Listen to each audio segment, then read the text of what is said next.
You're about to listen to Shed, conversations about race on Martha's Vineyard, with your host, Eric Adams, a presentation of MVY Radio.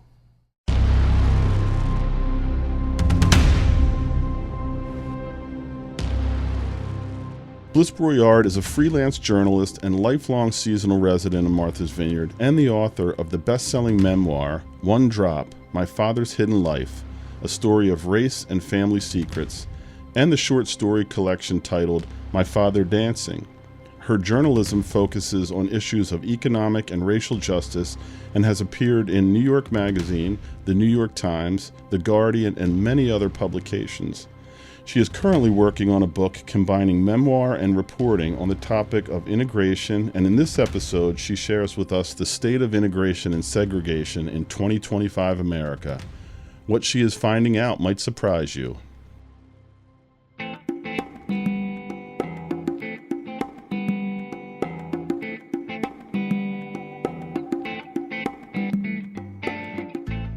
Hello again and welcome to Shed. Today our guest is Bliss Broyard. Bliss, thanks a lot for joining us. I'm so happy to be here, Eric. Thank you. I really appreciate you coming. So I had so many questions. I started yesterday by going back through my Kindle because that's where I read your book, One Drop, and we want to talk a little bit about that. And so I said, let me go and look at some of the things that I highlighted and bookmarked. So, because there's things in there that I was like, but I had like 78 things bookmarked. Like there was so much of it that resonated with me and that I am curious about. So hopefully we'll get to some of that. But the first thing I wanted to talk about was your relationship to the island, because we met, I was thinking the first time we met was at Beetlebum Corner. Is that right? It might have been. Yeah, that sounds right. We were doing the kneeling vigil in 2020. I think that's the first time that we met. So tell me your Martha's Vineyard story. Sure. Well, it really begins with my mother, who came to Martha's Vineyard in the 50s with her best friend she grew up in Westchester, for a weekend, and she stayed the summer. And this was the Leventhal family in Chilmark, one of the earlier summer people. And she just really fell in love with the island. And so when I was a baby, my parents started renting here for a couple of weeks every summer. And then in the 70s, they managed to get a little plot of land in Chilmark and build a very cheap house. Boards came in the lengths of 14 feet, so everything is in dimensions of 14. I thought that would be cutting. Cheaper if they didn't have to cut. Yeah, so it's people come and they're like, oh, wow, I haven't seen a vineyard house like this in a long time. It's a real kind of camp. But we love it. So then I, probably not accidentally, chose a career that gave me a lot of kind of flexibility and freedom. So I've managed to spend every summer but one some time here on Martha's Vineyard. And now I'm sort of living the same life that my parents did. Is we rent out our place in Brooklyn, my husband and my two kids, and we decamp up here for the summer and live with my mom. So I grew up going to the Chilmark Community Center. My son now goes to the Chilmark Community Center, did until recently. And so there's just it's the one place that we've had like a lot of continuity in my life ever since I was a child. And could you tell us a little bit about kind of why this, as you know, this island draws such a varied group of influential, creative people. Can you tell us a little bit about like what that part has meant to you? Yeah, I think when I grew up in Fairfield, Connecticut, which is a very kind of waspy enclave, wealthy suburban enclave outside of New York City, and the people were not all the same, but on the surface they seem that way, to kind of aspire all to this very somewhat conservative, life around privilege and wealth. And then coming to the Vineyard, there's certainly lots and lots of wealthy people, but there was a lot more kind of room for being, letting your freak flag fly. Definitely in the 70s when I first started coming, and hippies and artists and farmers and even though Chilmark certainly was not diverse back then, I saw diversity here in Oak Bluffs at the time that I never really saw back in Connecticut. Yeah. The island's changed a lot since we both started coming. I started coming in 76. Yep. And I was an Oak Bluffs kid. And for me, it was the impact of having such diversity. I grew up outside of Philadelphia, and it was a very homogenous community. And even the city of Philadelphia was really, and still is, very segregated. it was like a utopian kind of feel where there were people kind of all shades, everybody together. You couldn't necessarily tell, what people were, in my air quotes, what people were. And I love that. It felt very freeing, and I felt very comfortable being a biracial kid in the 70s and into the 80s, when I don't even really know that the term biracial existed back then. I remember saying to my grandmother one time, because she said when I was little, she said something about me being black, and I said, I was probably like 8 or 9. I said, Grandma, no, I'm biracial. And she kind of laughed at me, and she said, oh, honey, you're black. Yeah, I mean, I think it was until 2000 on the census, they didn't allow for people to check more than one box. So really the idea of multiracial identity or biracial identity is like a really 21st century phenomenon. And that theme runs through my own personal story.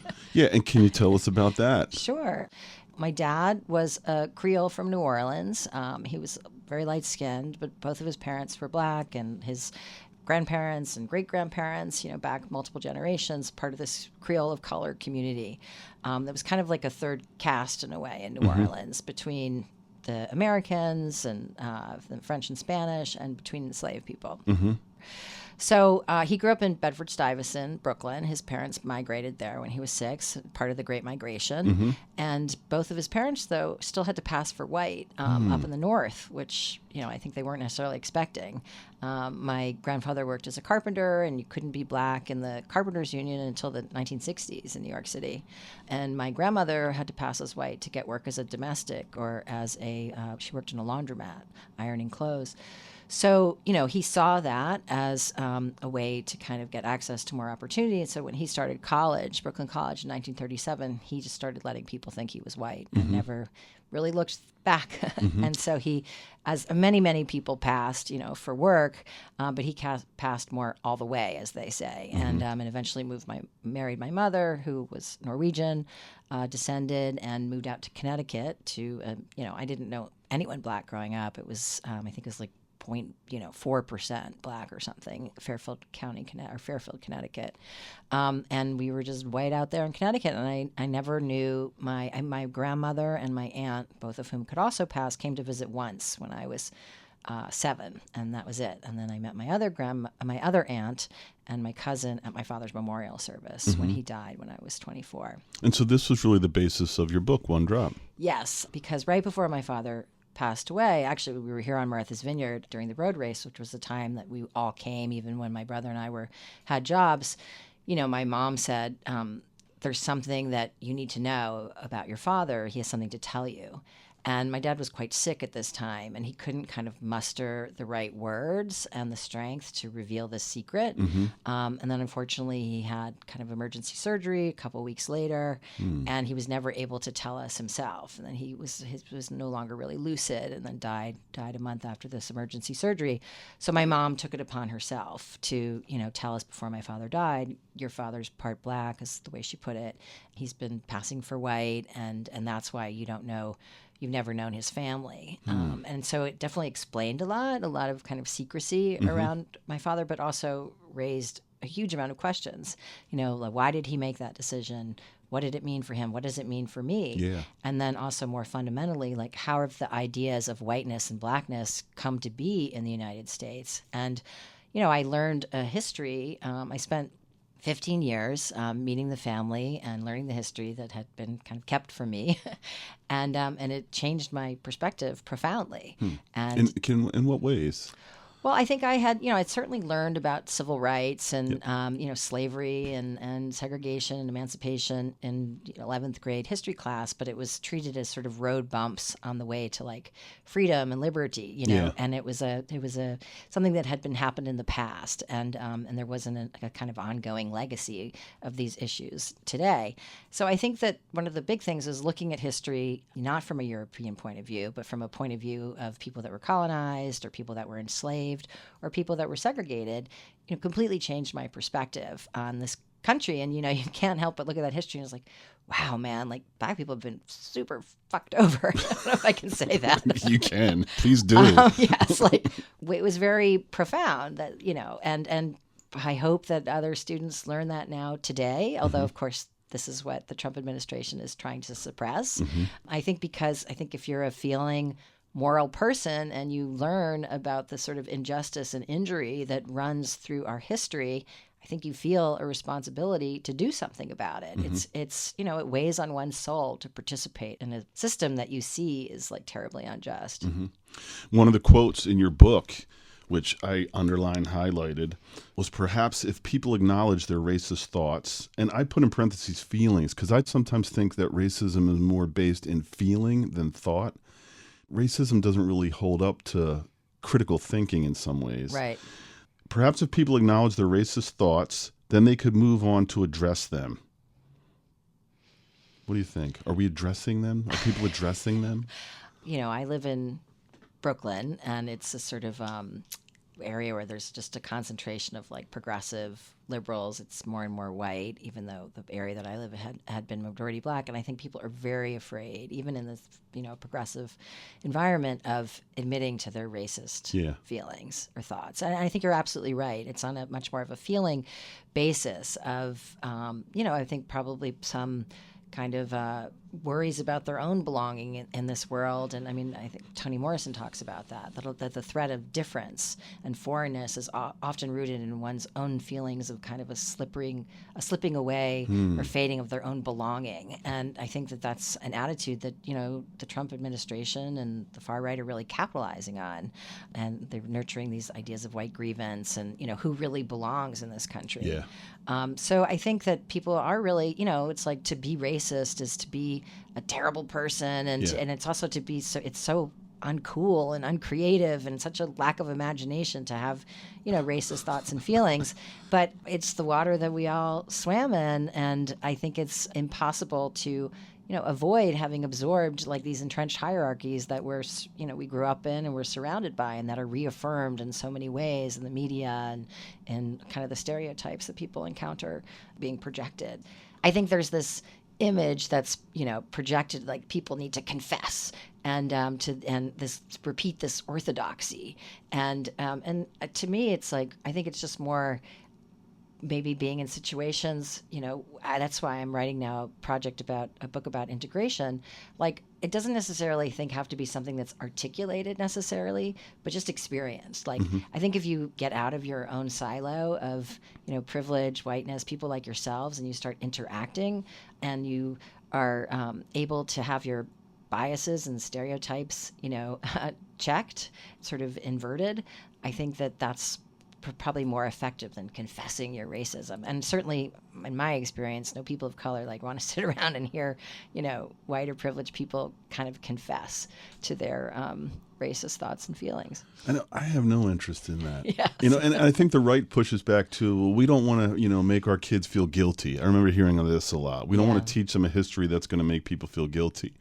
But what we can do is teach an honest history of the country that includes all of us, both the contributions of all groups and, maybe some of the things that we got wrong in an attempt to correct them. So you can feel that you have a sense of responsibility, if you're a proud American, to make our country a more perfect union where there's real equality, right?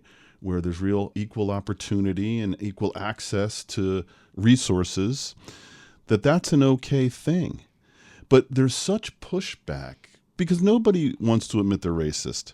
I even hear white supremacists say, oh, we're not racist. We're just really proud of being white. And right. we focus on, the contributions of white Christians in this country. But there's pushback on the idea that there's racism. I get very frustrated with even people on the left about, who seem very, frankly, fragile around, these terms of white supremacy and don't think it's a helpful argument. But I guess, and I find some people of color, too, don't want to kind of keep talking about the degree of racism in this country.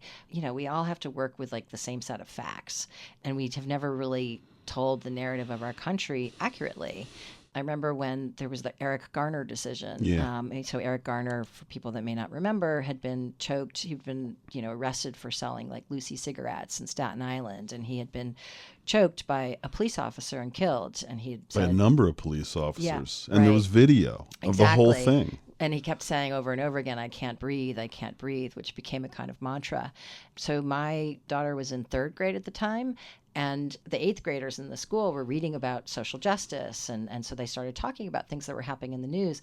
And they were able to make a connection to kind of the legacy of segregation and lynching and extrajudicial violence to the kind of police violence that was happening. And the fact that they were in a school where, this affected some students personally really made it real for the white students. And they all participated together in a protest and actually a die-in. They all lay down on the blacktop. And I think that learning history in that way, having the connection between the past sort of threaded through to the present, is really powerful. And it's also, it's like, you feel it in your body, just to go back to that thing, that when you're sitting, that these are your friends, your classmates, and you can kind of experience, have an empathy that's rooted in a feeling and in your body that really changes a person. It kind of reorganizes your, DNA in a way that I think that then can affect future generations. You have high hopes for our future generations in dealing with racism and other isms, because there's plenty of them. I think the one benefit of the kind of extreme polarization right now that Trump has caused is is forcing people to choose sides. I think so too. And the sides are really stark. So, Trump is like, slavery is not that bad. Why do we have to keep talking about it? And, the fact that we're even having this conversation is just so crazy. But they're trying to normalize it, and I think also erasing the history, like not having people know about people not being able to have access to voting or to access to resource schools, and just to really pretend that we live in a meritocracy where everybody's starting with the same advantages. Yeah. They're creating this narrative that erases all of that. Yeah. And at the same time, I think that they're changing the idea of who belongs in America. Yeah. J.D. Vance made a speech recently for a conservative group called Claremont Institute, I think, and, talked about that the diversity in our country is actually like tearing us apart. And that really what unites people is their relationship and their history in this country, how long they've been here in a way. Those people have more of a claim on America than everyone else, and everybody else should just feel grateful. Except for the Native Americans, probably. Exactly. Yeah, not them. Yeah. They were here too long. I know. Well, he doesn't even acknowledge that. Yeah. But, they're really trying to make, the identity of who belongs, who has a right to the benefits of citizenship, and, to thrive and be happy is about how long you were here. And the fact that, Africans were brought here against their will is just an inconvenient truth that, we're going to ignore. Yeah. So all of this stuff that we're talking about that you're really articulating really well are the foundational principles of white Christian nationalism, which is based in white supremacy. And when we talk about white supremacy, people get like, well, there's nobody running around wearing hoods. There's no Nazis. And although there are people, in the Klan and in the Nazi party, but what we're really talking about is this idea that white people were the ones to create this country kind of from whole cloth, right? And that the significant contributions that create the world that we're living in today in America are almost solely the product of white men, really, if we're talking about it. Really, white women didn't really do much but support white men in that effort, right? So that's white supremacy. So, the idea that this country was founded by white people for white people and other people are really guests and should act accordingly. Exactly. Right? And be grateful. Be grateful. Yep. There's been some progress by, say, universities or even some businesses in the North to recognize how dependent, their sort of the finances for their origins were on slave labor and plantation profits. But, the more and more that kind of scholarship and storytelling and investigation is suppressed, then the more they're going to support this narrative that it was really just about white men being great. So, Bliss, did you become more interested in this as you were personally connected to the struggle? Like when you found out that you were really part of the struggle of African Americans in this country? I did. I think that I would read about, I wasn't a history buff, but when I read about American history, it was sort of happened to, it would happen in the past, and I didn't see myself in that narrative. And definitely just doing genealogy and understanding, the roots of my the people that my father's family came from, the Creoles of New Orleans and their position down there, made me see myself and my family in this broader narrative around race and privilege and class and, economic struggle. I don't necessarily think that you have to have one drop, Yeah. which was the name of my book, to locate yourself in that story and also empathize with the struggle. I mean, I think it's personal to all of us, and whether we've even been here, for 200 years or not. Like this is the house that we are living in, and this is the history of this house. So it does impact us. And I think also when I wrote One Drop, I learned a lot of these things intellectually. But then when it came to sort of raising my own children, these questions became really concrete. And what kind of choices was I going to make? And that's where it gets really hard because, am I going to continue participating in a system that advantages them? I've come to think that a fair, just society is better for everyone that does advantage my kids. But, when it comes to, say, choosing a school in Brooklyn, those choices are really just become very stark about, am I going to choose this sort of better resourced, which is generally a whiter, more affluent school for my child that maybe they'll have, more opportunity to seasoned teachers and more resources for arts and, extracurriculars? Or am I going to choose a much less resourced school? And so that's sort of the subject of my current project. Yeah, and I'm very curious about your current project, really curious. But before we leave One Drop, Sure. I had two other things I was curious about. One is, can you explain to people who might not know the reference One Drop and where that comes from, why you chose that as a title? Well, the one drop rule really starts with this concept called hypodescent, which was how they determined when a child was born to a slave woman, they were enslaved.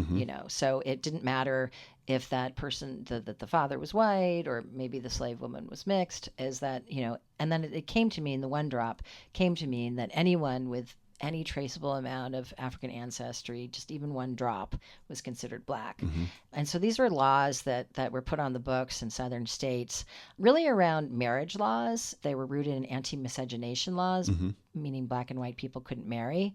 But they, if you're going to separate black and white people, you have to define what's blackness. Right. And what's whiteness.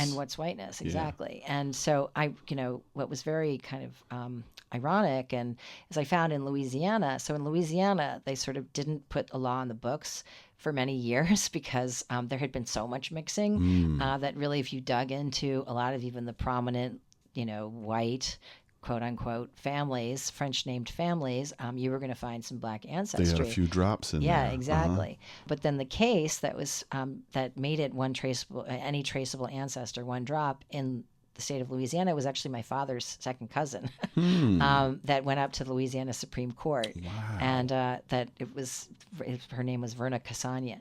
So they didn't put a law on the books until 1938. For folks that don't know, because what I hear a lot of people when we start to talk about slavery and things like that is people are really quick to say, well, there's slavery, it's been around forever, that African tribes had slavery. But what you're talking about is the fundamental difference is that in other cultures, you could not be born into slavery, from what I understand. Right. And in America, you could not find your way out of slavery. I know that some people did. They attained freedom. They were free by, whoever owned them, or they were able to buy their own freedom. But that was pretty rare. Right. Right. So to have any kind of degree of blackness necessarily made you enslaved. Right. And I think that association between enslavement, inferiority, that's how they justified enslaving people, that they were inferior, and blackness has been, very persistent. That's a narrative that we're still fighting today. I was curious how your family received you, your new family that you discovered in New Orleans. Yeah. Yeah. What was that like? It was wonderful, really. When I first started doing this research, I was looking up people in the phone book with the last name Broyard and contacting them. The internet wasn't as widely available for research. And I put together a family reunion in, I think 2001 maybe was the first one. And a lot of people came not knowing which side of the family was holding the reunion, whether it was the white side or the black side. Because we could all trace ourselves back to these 5 brothers. And I haven't found any purely white Broyards. Like most Broyards in the United States are black, but a lot of people, not just my father, had kind of fallen off the family tree, as they say. I remember there was some brothers that came from Florida, And we ran into them in the lobby of the hotel where the reunion was, and they said, "Are you here for the Broyard reunion?" I said, "Yes." And they were like, "What are all these black people doing here?" And I looked at them and I was like, "Well, what did you think that you were?" Because to me they looked, visibly black. Yeah. And they're like, "Our mom's Mexican." Is that what they said? Yeah, no. But it's the story of Pope Leo. He has Creole roots, and his family left New Orleans and his mother's family in, I think, 1910, and moved up to Chicago and started passing. So I think that bringing out this story of passing and giving permission to talk about it made room for a lot of healing, a lot of conversation and healing to happen. Is that right? Yeah, there was a lot of, and not even for people that just were passing, even just the colorism in the family.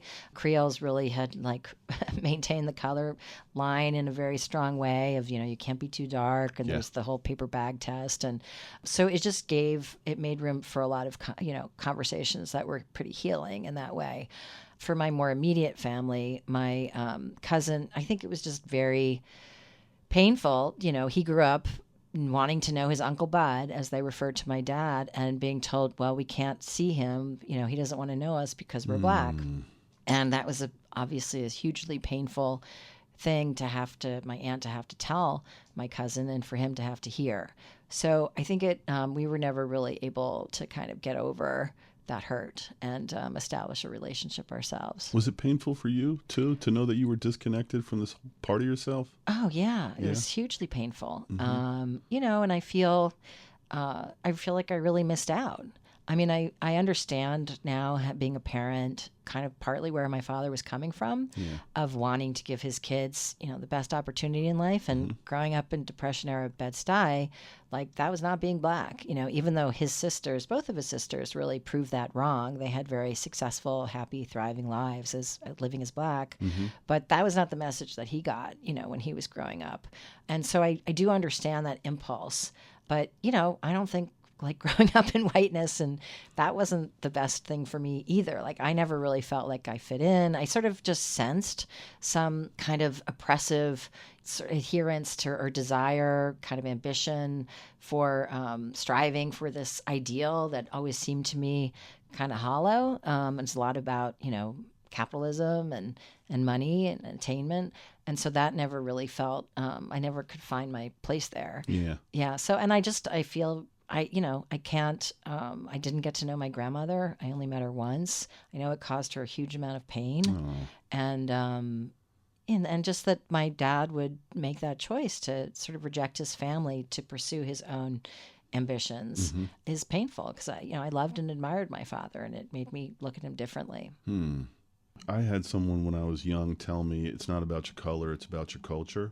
And that really helped me, because your culture is something that you can embrace. You can learn about, you can seek out in some ways. Black people have always been more open and welcoming to every shade of our blackness, where white people have been very exclusionary to people that don't look like they do.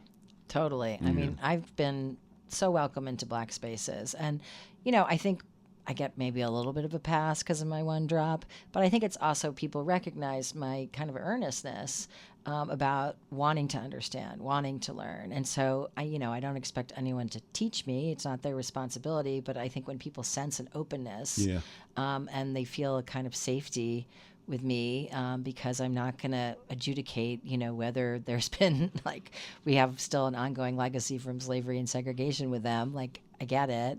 That I feel very sort of honored to now be in the confidence of a lot of my close friends are black, and to just have that sort of familiarity and shorthand of understanding. Well, I could talk about one drop probably for the rest of the hour, but we do want to move on. I'm really curious about what your new book's about and what you're working on. Can you tell us about that? Making the case for integration in the 21st century. So I think when One Drop came out that same month, I moved to back to my dad's old neighborhood, right outside of Bedford-Stuyvesant, to raise my family. And I wanted to do what he had not, to raise my family in an integrated community, around other people that didn't. I married a man who's Sephardic Jewish. My daughter's blonde hair and blue eyes from her grandmother. So she's nobody's going to think that she's anything but white. But I wanted my kids to have a connection to the kind of culture and history and identity that my father passed along to me. But what I didn't realize is that neighborhood would become one of the fastest gentrifying zip codes in the country, and was very rapidly changing. I think I kind of embraced integration as a sort of literal expression of like healing this divide that I felt inside myself that I had inherited from my father. And it was, very kind of psychoanalytical, my attraction to integration initially. But I've just come to believe that it's fraught and it's very difficult to do it well. But I think it's one of the most essential aspects of kind of strengthening our democracy, because the more we're separated, the more that we're siloed, then the more unequal we're going to be. And that it's one of the sort of best ways to make sure that there's a more even distribution of resources and opportunity. And that happens in schools naturally, sometimes, some schools. And I remember reading something about when there was the busing issue in this country. When we made it a concerted effort to really integrate schools, that the fear was that the white students would be impacted negatively, that their scores, academic scores would come down, behavior would be influenced in a negative way. And what they found actually was that everybody's scores went up by being in the same classroom together. That's right. I mean, I think that there's a lot of research out there about the benefits of integration, both academic benefits, critical thinking, but also, social benefits. People end up being less prejudiced when they grow up, in every way. And also, we're a diverse country. Like for the under 18 set, whites are no longer the majority. And that trend is just going to continue, like no matter how many brown people Trump tries to deport, we're becoming a global majority country. And so people are going to have diversity in their lives. People live in more diverse communities. White Americans live in more diverse communities now than ever. It's like 56% of white Americans in cities and suburbs live in a diverse community. But we're still not, our people's social networks are not changing. I think it's white people, like 75% of white people don't have any friends that aren't white. I think 50% of black people don't have any friends that aren't black. And so we're not really integrating with each other. And I think that really has fostered a lot of our problems. So what's your sense of why that is? Because there are opportunities and some people are doing it. It's in some ways a conscious decision to live separate from the other. Yeah, I think it's complicated around, there's a lot of reinforcements in, housing patterns and also just industry. I mean, I think a lot of the diversity efforts that have happened in the last 10 or 15 years have helped to diversify some industries. But, if you go to publishing houses and newspapers just 10 years ago, it was very white. And I think that's true in a lot of industries. I mean, that's changing some. But so I think that some people just don't have an opportunity in, where they live. Sure. Or, obviously they've chosen also partly to live in these communities because they were told that they were better. Safer. Yeah, safer. Better schools. Yes. And so, I think that there's such a sort of do-si-do of neighborhoods and schools that if schools are more integrated, then residential areas can be more integrated. I mean, people move to areas for the schools. Yeah. So if we can strengthen schools in, say, majority black neighborhoods, then or majority low income neighborhood, then you could help to start integrating that neighborhood as well. I said it's a conscious decision, and I think for some folks it is, but I think for a lot of people it's more on the subconscious level, that there are just, this is the way it's always been, this is the way I grew up. And we don't account for the fact that there are here's where we start talking about systemic racism, that there were policies and laws put in place to keep people separate, not just separate movie theaters and separate drinking fountains and separate schools, which were legally mandated and ordered at a time, but there are also these, housing covenants which would not allow people to live in the same neighborhoods that still exist today. I live on Abels Hill in Martha's Vineyard, and until very recently, there was a housing covenant in Abels Hill. It was a right of first refusal that for Abels Hill Association could refuse to sell to someone. I think when it was put into place in the 50s, it was meant to keep out Jewish people. The Jewish people did move in. It was never invoked, but it wasn't actually taken off of the bylaws until pretty recently, like in the last decade. And, I think no black family has ever tried to move there, but if they got wind of a covenant, why would they? So these are very subtle forces. Sometimes not so subtle, but that have, like you say, have really kept people segregated. And I've come to realize, I think that there's this sort of default idea of who my kith and kin are is people that are like-minded, also are going to look like you, are going to, come from the same social class. But the more I've gotten out of my own silo, I've had an opportunity to connect with people on other topics. A lot of times it's working alongside someone on a project, like on the PTA, or very involved with our mutual aid network in my neighborhood. And that you find that actually, you can find common ground and joy with people that have very different lived experiences. And there's an Audre Lorde quote that I really love about how, joy can form this bridge that's a basic of understanding other things that aren't necessarily immediately shared, between people, and that can lessen the threat of their difference, and it just opens us up to each other. And and I also find that I'm kind of bored, frankly, to be around people whose attitudes and opinions I can predict. Yes, there's very interesting people, but I kind of know where they're going to land on a lot of questions. And even people, that maybe voted for Trump. I'm more and more curious about, I find it interesting to understand and, not to dismiss everyone as awful or idiots, and to understand their perspectives. And I just think it's something that's, really enriched my own life. And yeah. We need that so much right now, Bliss. I really struggle with that. I've kind of turned off to what the other side says and feels and think. It doesn't matter to me. We're right and they're wrong. And I know we're not going to get anywhere that way. And I know they feel as strongly in their positions, that we're right and they're wrong. And even just talking about it in this way, they and us, that's really where we are right now. But this is a continuation of something. This isn't something that just started with the election of 47. No. This is something that's been there for a long time. And yeah, it's really hard to have these difficult conversations with people or find common ground if you don't know them. And so I think the question is how do you build community with people enough that you can heal with them? Because I think healing does happen, in relation. We're hurt by other people, and we'll heal in relation with other people. Yeah. And to do that, you have to come together across lines of difference. So it's one of the things that I don't want to say that I loved about the whole protests around George Floyd, because it was just so awful in so many ways.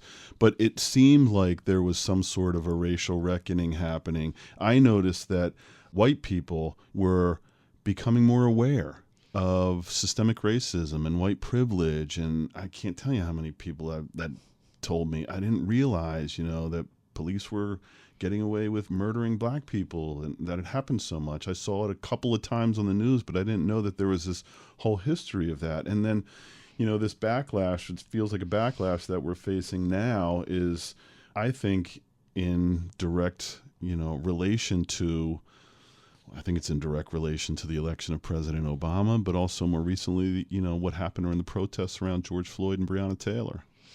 Yes. I think that there was such a huge and, somewhat hopeful response. And a lot of businesses and industries started making much more concerted efforts to, both kind of raise their own racial awareness and also diversify their populations. But yeah, the backlash is, it's threatening to people. Mm-hmm. I think it's threatening to white people and people who have power. And, and they have a sense still that they're entitled to those positions. Yeah. And so it's threatening. And I think, I mean, white supremacy in a way is like or the idea of white superiority is it's like a pyramid scheme, that it relies on these fresh recruits that need to believe this. But given the changing demographic of our country, like the pool is running dry. And so people are just getting more holding on to this idea, and not in a conscious way, but just a sense of like, well, wait, I deserve this. And, and look, there's those white people over there that are really suffering. So how can there be white supremacy, And we could talk about that too, the way that, that the people that are struggling who are white have been made to sort of pit all anger, to point all their grievances towards black and brown people. Who they really in many ways have more in common with. Exactly. Yeah. I mean, that was the, Martin Luther King's unfinished project, was like finding solidarity among poor people, the Poor People's Project. Don't you think in some ways that's really what's underneath this assault on democracy? The idea that democracy is great as long as white people are in the majority, but if they become the minority, then what use for democracy do they have anymore, really? Yeah, I mean, obviously it's not a democracy if it only benefits one group of people, if all people are not created equal. But yeah, I think that we're at a kind of tipping point and a major point of reckoning. And I think that I think there's also something really liberating about like letting go of a sort of middle class like pressures of aspirations and achievement. Not to say that people should strive for, doing the best that they can or want the best for their children, but I think that there's a lot of pressure that's comes from whiteness about achievement and success and status that can be really harmful. And I think I've found, I'm still caught up in it in Brooklyn. I find all the time that I can recognize about having this kind of house or go, vacation. It's very hard to escape, but it's really liberating if you can step outside of that. One of the things I love about Martha's Vineyard too is it feels like a step outside of that sometimes. Don't agree? Well, I think there's a lot of gentrification that's happened in Martha's Vineyard, certainly since COVID. Yep. And I personally think that, a lot of people that come here on vacation or a lot of the wealthy people, like, do they know that is it 50% of the kids at Edgartown schools are qualify for free and reduced lunch? Do they know the levels of poverty and how hard it is for people to make a living here and the housing costs, and housing. That we have unhoused people. I think most people are not aware of that. Or just the people are traveling 2 hours each way for their jobs because they got displaced. I don't know that people are really, it's your vacation. You don't want to be thinking about these things. You don't want to be made to feel guilty. But the amount of people that have moved here and bought houses has impacted the housing costs. Like, we're a part of this. You're a part of the equation that has displaced people. Absolutely. What are you hoping your book will achieve? I think that I think in theory, people like the idea of integration, or, they want, Americans, there was a poll that Washington Post did, and it was a surprising number of like white Americans that said that they would be willing to send their kids to, a school that was where they would be the minority. But I think in practice, people are afraid of it. And I think, there is a kind of narrative that like white people get scolded or made to feel bad, or, they're wrong or they can't say anything. I've had a lot of white friends that are, talk about being so afraid to engage about getting it wrong and being kind of publicly shamed. So partly I just want to provide some storytelling of people that are jumping in and people that are giving people moments of grace, and where people are being allowed to learn together and finding joy together and finding common ground, across lines of difference. So I hope that I've gotten so much out of it personally. I think that, my kids, I believe, will really benefit. I've seen it with my daughter in a very concrete way, who's now in college. It's really shaped who she is as a person. And, I hope other people will feel maybe a little more kind of brave about making these choices, or eager or curious. Even open to it. Yeah. Yeah. We touched a little bit on the affluence of African Americans that come to the island. And on another episode, we talked to a historian who talked a little bit about, how that came to be. And I feel that there is a responsibility for Black folks who have made it to really help those who are less empowered, who have less opportunities, less resources. And I have mixed feelings about how we do with that. Any thoughts about that? Yeah, I think that's a really complicated question. And that's something that my own kind of evolution of thought has changed. And because in Brooklyn, where I live, we have a lot of middle class and affluent African American families, who want to send their kids to public schools. But they're trying to give their kids a different experience that they had. Sure. And some of them may have grown up going to under-resourced schools, or they were given opportunity by going to primarily white schools. So sometimes it does seem like a tall order to ask people to go without, when they, and also, as you know, like Black families don't necessarily have the same kind of social safety net to fall back on, of maybe some generational wealth. So I think it's a tough question. But, I also think that middle class and more affluent Black people can be kind of a bridge, and that I've seen it be very helpful. Me too. So yeah, that's a tough one. Me too. We had a conversation with Trey Johnson in season 1. I was of the position that if we are waiting for white people to uplift the disadvantaged Black folks in this country, we'll be waiting forever.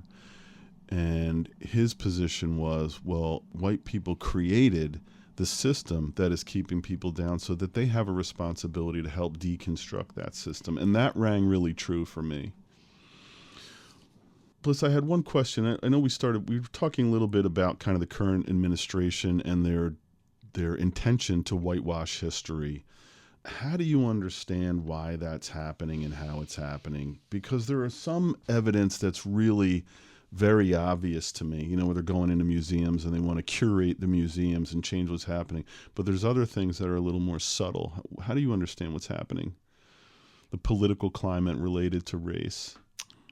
As we talked about before, the demographics of the country are changing. Yeah. And so white people will no longer be in the majority. Given some of the diversifying of the country and the diversifying of industries and, academic institutions and schools and our media and storytelling, I think there's more examples of Black excellence, of, people, immigrants working hard or thriving, that are refuting some of our entrenched racial hierarchies. It's, they're chipping away at this sense of white people being superior. And I think that's very threatening. And also kind of the patriarchy as well. And I think that's just very threatening. And so that's what this sort of erasure of examples, just taking women and Black people out of just taking their posters or their portraits off of the wall of people who have achieved, putting back up Confederate monuments. And it's really trying to change this narrative, or to go back to the narrative that I was raised with that, America is a country of liberty and freedom and opportunity, and we've pretty much achieved that. Yeah. And I think that people are starting to understand, well, actually, it's a very unfinished project, and there's more work to be done. But that work does. I mean, I don't think it's not like, I think people often think, oh, white people are going to have to give something up. Yes. But I think that the idea is, like, you never really were supposed to get the extra share anyway. Like, you were getting that unfairly, the extra portion. And so, the fact that you've been getting it for all these years doesn't necessarily mean you have a right to it. Doesn't make it yours. Yeah. And also, I just really believe that we all benefit from, having a fairer society, and that you don't really have to give something up. You can actually, I just have found it personally very enriching. Bliss, I so agree with that. And what's really frustrating to me sometimes is that we are such a country of abundance. There is more than enough for everyone. Yeah. There's enough for the billionaires to still be billionaires, Yep. and millionaires to still be millionaires. And we can all have health care and good schools and have, clean water to drink and all the things that every one of us deserves. The things that are really, in some ways, guaranteed to us in our founding documents. You know? Sure. That's what's really tough about this. It seems like the people that have everything don't want other people to have anything. Yeah, and you sort of, how much is enough, and I think we're seeing, maybe given the sort of just the kind of oligarchy that is becoming more evident in the United States, and the fact that, 1% of the top 1% own 35% of the wealth in this country, will help unite all the rest of us, the other 99%, and wanting a fairer system, or at least wanting a shot, the same shot. And I think most thinking people realize that we don't really live in a meritocracy, but it's a convenient narrative to kind of keep taking advantage of a stacked deck. I think we'll end there, Bliss. I really appreciate you coming in. And for those at home who haven't read One Drop, it's an excellent read. It's more than just the story about Bliss and her family. Although it is that, it's really in many ways a story about us as a country. Thanks for coming in and being a guest on Shed. It was really my pleasure, Eric. Awesome. Thank you for having me. Thanks a lot. We'll see you later.